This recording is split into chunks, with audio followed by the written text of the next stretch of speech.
इसका जो ऊपर का जो हिस्सा है, जो गोलाकार हिस्सा है, उसमें लक्ष्मी जी बनी हुई है और लक्ष्मी जी के चारों ओर जो है वो पुष्प हैं, और बिल्कुल ऊपर जो है वो नंदी जी ऋषभ के रूप में विराजमान है। अब ये जो नेहरू जी जो थे, आप जानते हैं कि वो पूरी तरह से एक नास्तिक थे। न केवल वे नास्तिक थे, वे हिंदू धर्म विरोधी थे। उन्होंने मंदिरों के पुनर्निर्माण का विरोध किया था। लेकिन अब सेंगोल आ गई है, राजदंड आ गया है, धर्म का प्रवर्तन हो गया है, और इस सेंगोल से हम ये आशा करते हैं कि अब एक धर्म आधारित राज्य की स्थापना का मार्ग प्रशस्त हो सकेगा। नमस्ते, मैं हूं संजय दीक्षित और आप देख रहे हैं दी जयपुर डायलॉग्स। चाचा नेहरू भारत से, हिंदू धर्म से, हिंदुओं से कितनी घृणा करते थे, वह अब खुलकर सामने आ गया है एक सेंगोल के माध्यम से। सेंगोल की चर्चा लगातार हो रही है, और सेंगोल का जो पूरा किस्सा है, जो इसके पीछे की पूरी कहानी है, वो भी अब खुलकर सामने आ गई। क्योंकि सेंगोल जो है वो चोल साम्राज्य में जब राजाओं को सिंहासन पर सत्तारूढ़ किया जाता था, उस समय उनको यह सेंगोल दिया जाता था न्याय के और धर्म के प्रतीक में, जिससे कि यह राजदंड जो है वो धर्म के नीचे रहकर और एक न्यायप्रिय व्यवस्था लागू कर सके। ये सेंगोल जो है वो दिखने में एक छड़ी जैसा लगता है, और 1947 में जब ट्रांसफ़र ऑफ पावर हुआ था भारत को, और जब प्रधानमंत्री नेहरू ने झंडा फहराने के बाद अपनी वो ट्रीस्ट विद डेस्टिनी वाली अंग्रेज़ी में स्पीच दी थी, उसके लगभग 15 मिनट पहले यह सेरेमनी कंडक्ट की गई थी। यह पूरा का पूरा एक संस्कार हुआ था, और उस संस्कार में अंग्रेज़ों की ओर से, माउंटबेटन की ओर से उनको ये राजदंड दिया गया था इस प्रतीक के रूप में कि अब आप एक धर्म आधारित राज्य यहाँ भारत में स्थापित करें और चलाएं। यह है सेंगोल का महत्व। अब इसके पीछे एक न केवल एक पूरी परंपरा है, पूरा एक दर्शन है, और उस दर्शन को आप चाहें तो आप जा सकते हैं और देख सकते हैं कि किस प्रकार से चाणक्य नीति में राज परंपरा और राज धर्म का वर्णन किया गया है। राज्य के क्या फंक्शंस हैं, राज्य के क्या कार्य हैं, वह चाणक्य नीति में, चाणक्य सूत्र में, दोनों में बताया गया हुआ है, और अर्थशास्त्र में बताया हुआ है। तो अर्थशास्त्र में बिल्कुल स्पष्ट कहा है कि भाई राज्य के जो कार्य हैं वो क्या है, राज्य किस आधार पर चलेगा। तो राज्य का जो आधार है वो है आन्वीक्षिकी, त्रयी, वार्ता और दंड नीति। और आन्वीक्षिकी का क्या मतलब होता है? आन्वीक्षिकी का मतलब होता है प्रमाणों पर आधारित, रिसर्च पर आधारित आन्वीक्षिकी का यह मतलब होता है। और त्रयी जो है वो धर्म का प्रतीक है, यानी त्रयी का मतलब होता है वेद। वेद आरंभ में 3 ही हुआ करते थे, आप पूरी प्राचीन परंपरा में वेदों को त्रयी के नाम से देखेंगे। तो त्रयी का मतलब होता है वेद। तो अर्थात आप एक प्रत्यक्ष प्रमाण पर चलते हुए, वेदों को साथ में लेते हुए, वार्ता, वार्ता का क्या मतलब है? वार्ता का मतलब है वाणिज्य और व्यापार। जी, अर्थशास्त्र में इसका यही अर्थ बताया गया है। तो वाणिज्य और व्यापार, यह भी राज्य का धर्म है, वाणिज्य और व्यापार को बढ़ाना। उसमें कहीं भी ये नहीं लिखा हुआ है फ्रीबीज देना जो है राज्य का कर्तव्य नहीं है। जो आज के राज्य में आप देख रहे हैं कि सब लोग जो है अपने राज्य का कर्तव्य जो है वो लोगों को non merit subsidy, non merit freebies देते रहते हैं। जहाँ आवश्यक हो वहाँ प्रजा का कल्याण होना चाहिए। राजा जो है वो प्रजा वत्सल कहलाया है हमारी परंपरा में। राजा जो है वो प्रजा के कल्याण के लिए होता है, ये भी हमारे दर्शन में, हमारी परंपरा में है। और उसी के प्रतीक के रूप में ये सेंगोल है, क्योंकि सेंगोल जो है इसका जो चौथा अंग है वो है दंड नीति। उस दंड नीति को भी दर्शाती है। दंड नीति का मतलब होता है आपका प्रशासन और आपका पूरा का पूरा जो राजनीति का जो कार्यक्षेत्र है और जो आपकी सेनाओं का कार्यक्षेत्र है वो दंड नीति में आता है। तो इन चार पहियों के ऊपर पूरे राज्य की व्यवस्था आधारित होती है, ऐसा हमारे प्राचीन शास्त्रों में बताया गया है। और इसी के प्रतीक के रूप में ये जो सेंगोल है, ये जो चोल राजा थे और इनमें जो एक शैव परंपरा होती थी, उस शैव परंपरा के अंतर्गत यह सेंगोल जो थी वो एक राजा से दूसरे राजा को जब उसका राज्याभिषेक होता था तब इसे गुरु द्वारा प्रदान किया जाता था उस राजा को।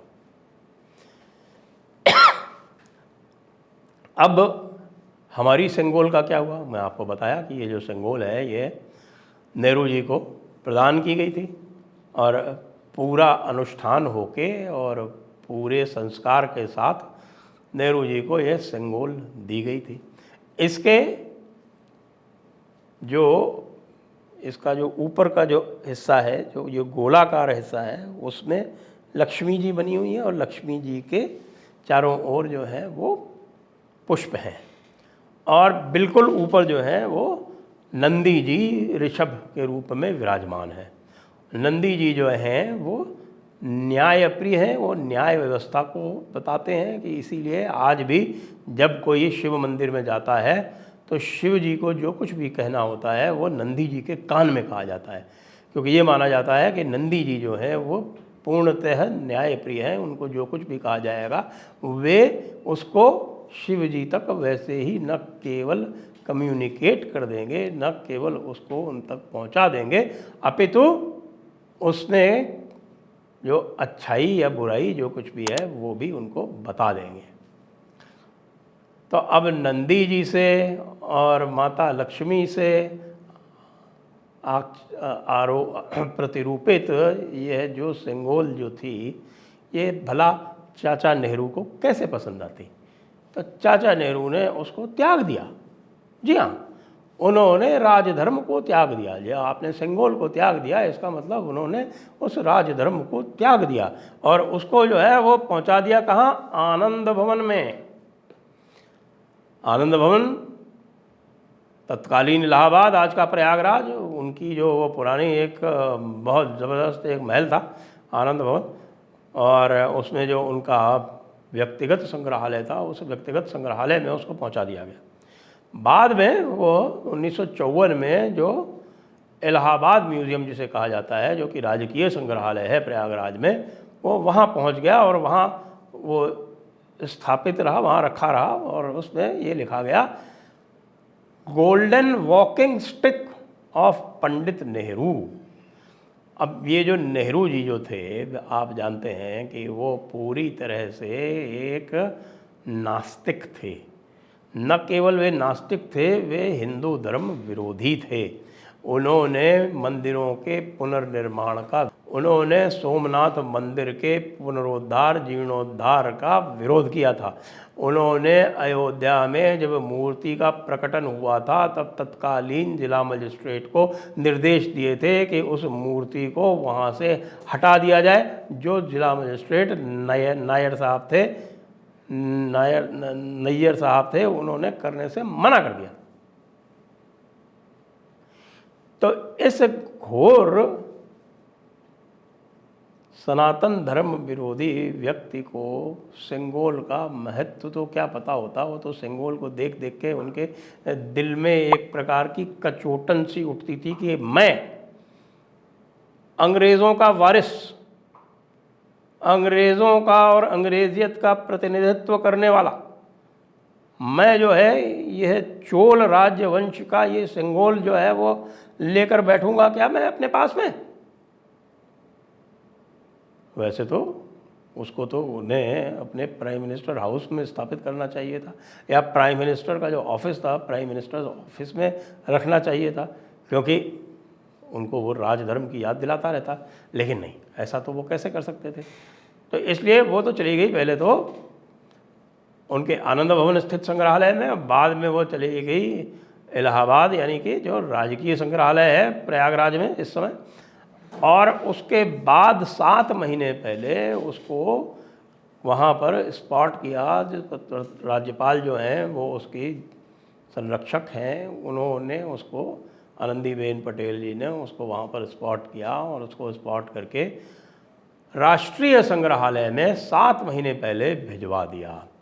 फिर उसके बाद प्रधानमंत्री को किसी ने एक पत्र लिखा और पत्र में यह उल्लेख किया कि आप ये नया संसद भवन बनवा रहे हैं, तो इस संसद भवन में वो एक पुरानी जो सेंगोल जो थी वो राजधर्म के प्रतीक के रूप में पंडित नेहरू को दी गई थी, उसे ढूंढकर उसको प्रतिस्थापित करवाएं। तब उसकी ढूंढाई शुरू हुई, और जब ढूंढाई शुरू हुई तो पता चला कि जो बीवी ज्वेलर्स हैं चेन्नई के, उनके द्वारा वो बनवाई गई थी। उसका पूरा इतिहास निकला और उसकी पूरी सारी की सारी जो कड़ियाँ थीं वो एक से एक करके मिली, तो ढूंढा गया। तो वो प्रयागराज से ढूंढते ढूंढते पता चला कि ये तो हमारे इस दिए के तले अंधेरा है, और इसी दिए के तले यहाँ राष्ट्रीय संग्रहालय में रखी हुई है।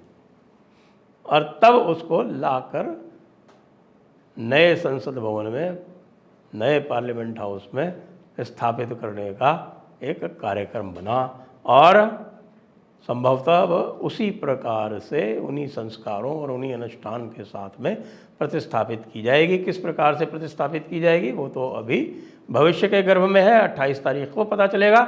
लेकिन यह अत्यंत महत्वपूर्ण है और यह एक शुभ प्रतीक है, क्योंकि अभी तक हमारा एक धर्म विहीन राज्य चल रहा था। वैसे तो भारत में अभी तक स्वतंत्रता तो आई ही नहीं। हमारे जितने भी अभिजात्य वर्ग के लोग हैं, जो हमारी पूरी की पूरी राजनीति है, वो अभी भी पश्चिम के द्वारा एक तरह से मेंटली कैप्चर्ड है, वो मानसिक गुलाम है। उसका जो मानसिक दिवालियापन है वो उसके सारे कृत्यों में परिलक्षित होता है। और उसी में से एक आप देख रहे हैं, जो हमारे जो विपक्षी दल हैं वो किस प्रकार से पार्लियामेंट हाउस के उद्घाटन समारोह का बायकॉट कर रहे हैं। लेकिन अब सेंगोल आ गई है, राजदंड आ गया है, धर्म का प्रवर्तन हो गया है, और इस सेंगोल से हम ये आशा करते हैं कि अब एक धर्म आधारित राज्य की स्थापना का मार्ग प्रशस्त हो सकेगा। जय हिंद, वंदे मातरम।